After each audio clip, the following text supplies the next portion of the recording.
remember the option on the table is, for example, the BDCs coming together to build an alternative CBN. Those are options that we are very anxious, ready to engage the private sector so that we can strengthen the private sector going forward. I think that the other important question that has been asked has to do with the issue of bust trading. And clearly, again, I point to decisions that were made and the circumstances at the time.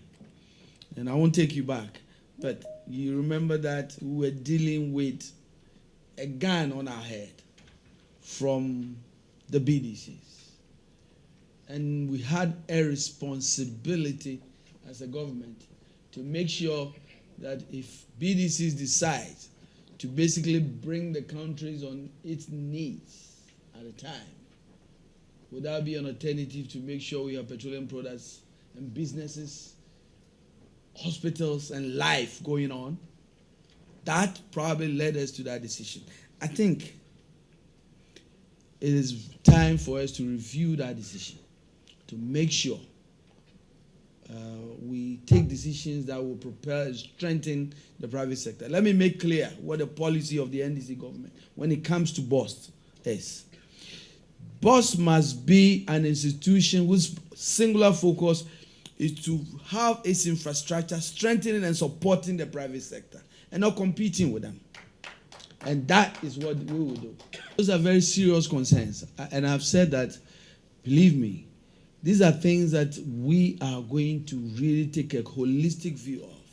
We have to. This is the NDC government that engaged the private sector, that engaged you. And I'm very happy it is your report that is telling us, telling the people of Ghana that we've saved $3 billion because of a policy decision of price liberalization. We are ready to engage and make sure that every step that we can take to ensure these leakages and this illegal trade are stopped is something we will do. Let me tell you some of the things we did. As an energy minister, I recall that on an annual basis, we were paying 40 million Ghana cedis on what they call kerosene subsidy. And guess what? The kerosene was never getting to the villages. Took a stroke of a pen and said enough of it. You know, villagers, they won't light, we'll give them solar lamps. And that was it. We saved Ghana 40 billion right there. We are ready to engage to make sure that the private sector is strengthened and make sure that any illegal activity that is going to be an impediment to the private sector growth is something that we stop. So we are excited and we are ready to make sure that we strengthen the private sector. That's our singular focus. And I'm very proud of the record we've had with engagement with a lot of you. I am very convinced now that the private sector mean well. I mean, look at the level of collaboration and engagement we've had on critical national issues, on AKE, on AGM, on AJAPA, on PDS. We are in opposition. I think it is very clear, and I remember President Mahama saying that. So why won't we engage you when we are in government? If we engage you on these critical issues of national interest, we have to be very open to engage you. And we are ready to do that. But our record is clear.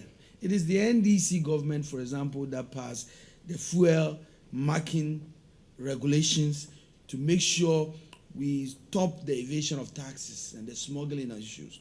It is the NDC government that passed the fuel tracking also to make sure that the marking and the tracking to stop adulteration of products. And these are very critical.